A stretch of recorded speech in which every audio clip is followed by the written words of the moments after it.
नमस्कार दोस्तों, आप सभी का हमारे YouTube चैनल पर हार्दिक स्वागत है। दोस्तों, आज हम देखेंगे जीके के इम्पोर्टेंट क्वेश्चन जो कि बहुत ही खास और बहुत ही महत्वपूर्ण क्वेश्चन है। एग्ज़ाम में आज के वीडियो से एक दो क्वेश्चन 100% आने की संभावना रहेगी। तो दोस्तों, चलते हैं बिना कुछ देरी किए हुए क्वेश्चन नंबर फर्स्ट पर। प्रथम बौद्ध संगति का आयोजन किस राजा के शासनकाल में हुआ था? प्रथम बौद्ध संगति का जो आयोजन था वो कब हुआ था, किस राजा के शासनकाल में हुआ था और कहाँ हुआ था, ये चीज़ हम देखेंगे। दोस्तों, प्रथम बौद्ध संगति का आयोजन था वो 483 ईस्वी पूर्व हुआ था और राजगृह नामक जगह पर, और अजात शत्रु के शासनकाल में हुआ था। अजात शत्रु के शासनकाल में हुआ था। बौद्ध संगति थी वो चार बौद्ध संगति, प्रथम, द्वितीय और तृतीय और चतुर्थ। प्रथम बौद्ध संगति के बारे में हमने पढ़ लिया है। द्वितीय बौद्ध संगति थी उसका जो 383 ईस्वी पूर्व हुआ था, वैशाली नामक जगह पर हुआ था और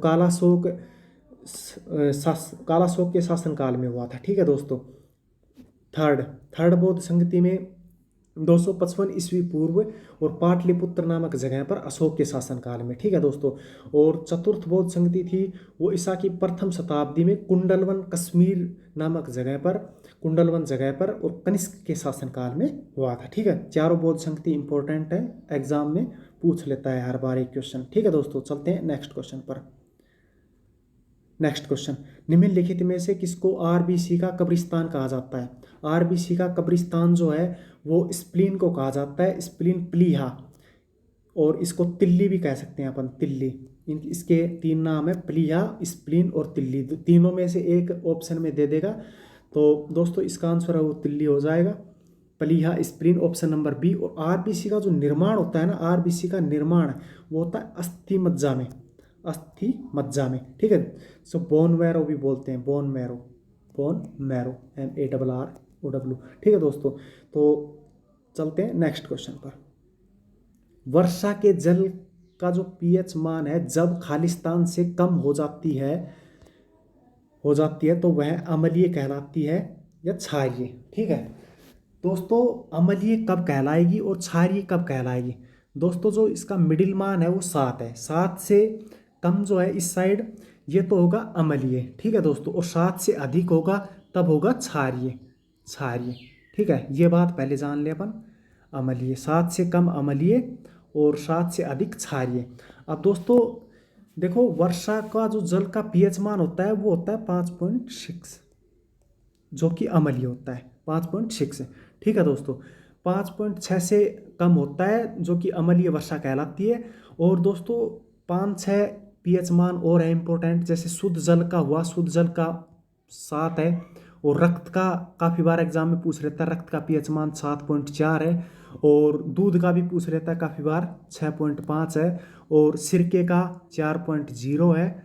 ठीक है दोस्तों। और जो एक लास्ट है नींबू का रस जो होता है उसका पीएच मान होता है वो 2.5 होता है। ठीक है दोस्तों, ये 5-6 इंपॉर्टेंट पीएच मान थे जो मैंने बता दिए। सभी को याद कर लें, नोट कर लें। और इम्पोर्टेंट एक बार एक क्वेश्चन हर बार एग्जाम में पूछ ही लेता है। ठीक है दोस्तों, चलते हैं नेक्स्ट क्वेश्चन पर।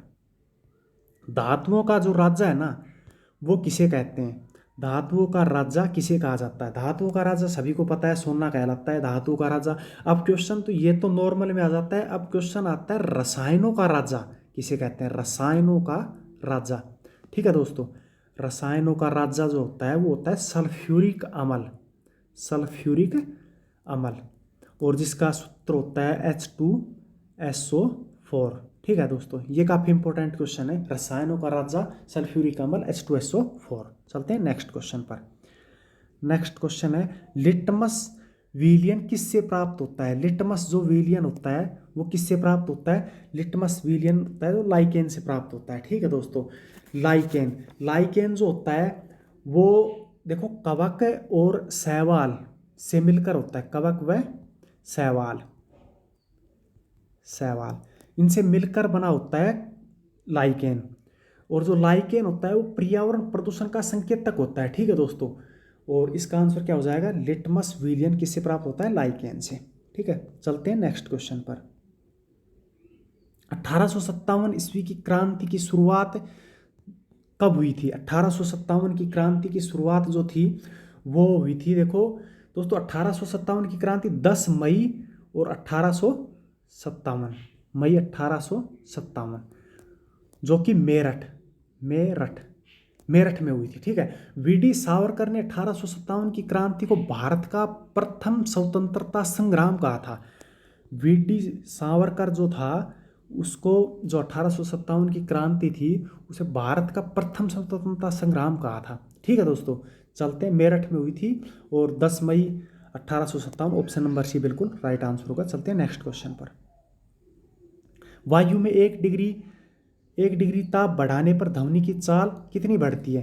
दोस्तों वायु में 1 डिग्री ताप बढ़ाने पर ध्वनि की जो चाल है वो कितनी बढ़ती है? 0.61 मीटर पर सेकेंड, 0.61 मीटर पर सेकेंड होती है ध्वनि वायु में 1 डिग्री ताप बढ़ाने पर। ठीक है, और 0 डिग्री पर वायु में ध्वनि की चाल जो होती है ना, 0 डिग्री, वो होती है 332 मीटर पर सेकेंड। दोस्तों 332 मीटर पर सेकेंड, ये भी कई बार एग्जाम में पूछ लेता है। चलते हैं नेक्स्ट क्वेश्चन पर। राजकोषीय घाटे का अर्थ जो है वो क्या है? राजकोषीय घाटा क्या होता है? सरकार के कुल राजस्व और कुल व्यय के बीच जो अंतर होता है ना, के बीच जो डिफरेंस होता है, वही राजकोषीय घाटा कहलाता है। ठीक है दोस्तों, तो क्या हुआ? सरकार के कुल राजस्व और कुल व्यय के बीच का जो अंतर है वही राजकोषीय घाटा कहलाता है। ठीक है दोस्तों, चलते हैं नेक्स्ट क्वेश्चन पर। आर्य समाज के संस्थापक कौन थे? आर्य समाज के संस्थापक जो थे वो दयानंद सरस्वती जी थे, और 1875 ईस्वी में इसकी जो स्थापना हुई थी। और दोस्तों 3-4 और हैं, देखो, आत्मीय सभा जो थी, आत्मीय सभा, इसके संस्थापक थे वो जो राजा राम मोहन राय थे, और ब्रह्म समाज के संस्थापक थे वो थे, संगठन थे वो ब्रह्म समाज के, वो राजा राम मोहन राय थे, दोनों के। ठीक है, आत्मीय सभा और ब्रह्म समाज के। और दोस्तों प्रार्थना जो समाज है उसके जो संस्थापक थे वो डॉक्टर आत्माराम पांडुरंग थे। ठीक है दोस्तों, आत्माराम पांडुरंग। और रामकृष्ण मिशन, इसके जो संस्थापक थे वो थे स्वामी विवेकानंद। किसके? रामकृष्ण मिशन, इसके स्वामी विवेकानंद। ठीक है दोस्तों, और होम रूल लीग की जो संस्थापक थे वो तो आपको पता ही है, एनी बेसेंट और तिलक थे। और दोस्तों इंडिया जो सर्वेंट ऑफ इंडिया सोसाइटी थी ना, इसके गोपाल कृष्ण गोखले। दोस्तों ये 4-5 जो संगठन थे मैंने आपको बता दी, इंपॉर्टेंट थे काफ़ी। तो चलते हैं नेक्स्ट क्वेश्चन पर। क्वेश्चन नंबर, और जो वेदों की और लोटो का नारा भी स्वामी दयानंद सरस्वती ने ही दिया था। कांग्रेस की पहली महिला अध्यक्ष जो थी वो कौन थी? दोस्तों कांग्रेस की पहली महिला अध्यक्ष थी वो एनी बेसेंट थी। और जो एनी बेसेंट, भारतीय राष्ट्रीय कांग्रेस की पहली महिला अध्यक्ष जो थी वो एनी बेसेंट थी। उन्होंने 1917 में कलकत्ता अधिवेशन में इस पद के लिए चुना गया था। 1917 में कलकत्ता में इस पद के लिए चुना गया था। और भारतीय राष्ट्रीय कांग्रेस के जो संस्थापक थे वो A.O. ह्यूम थे। उन जो इसकी स्थापना थी वो 1885 में थी। भारतीय राष्ट्रीय कांग्रेस का पहला जो अधिवेशन था वो 28 दिसंबर 1885 ईस्वी में बम्बई में हुआ था। और जो इसकी अध्यक्षता थी वो व्योमेश चंद्र बनर्जी ने की थी। और भारतीय राष्ट्रीय कांग्रेस का जो दूसरा अधिवेशन था वो 1886 में कलकत्ता में हुआ था। ठीक है, इसकी 2 अध्यक्षता थी वो दादा भाई नारोजी ने की थी। और भारतीय राष्ट्रीय कांग्रेस का जो तीसरा अधिवेशन था वो 1887 में मद्रास में हुआ था। ठीक है, इसकी अध्यक्षता बदरुद्दीन तैयब जी, और वह अकेले भारतीय राष्ट्रीय कांग्रेस के प्रथम मुस्लिम अध्यक्ष भी रहे हैं। ठीक है, यह भी क्वेश्चन कई बार पूछा जाता है कि इसकी अध्यक्षता बदरुद्दीन तैयब ने, भारतीय राष्ट्रीय कांग्रेस के प्रथम मुस्लिम अध्यक्ष जो थे वो कौन थे? बदरुद्दीन तैयब जी। और भारतीय राष्ट्रीय कांग्रेस का चौथा जो अधिवेशन था वो इलाहाबाद में हुआ था, और इसकी अध्यक्षता जॉर्ज यूल ने की थी। इसकी भारतीय राष्ट्रीय कांग्रेस के प्रथम जो अंग्रेज अध्यक्ष कहलाते हैं। ठीक है, ये भी कई बार पूछ लेता है, मुस्लिम अध्यक्ष और प्रथम अंग्रेज अध्यक्ष। अंग्रेज अध्यक्ष तो जॉर्ज यूले हो जाएगा, और जो प्रथम मुस्लिम अध्यक्ष जो है वो बदरुद्दीन तैयब जी। तो दोस्तों ये 10 क्वेश्चन थे, और हर क्वेश्चन का जो मैंने एक्सप्लेन किया है तो लगभग 40-50 क्वेश्चन हो गए ये।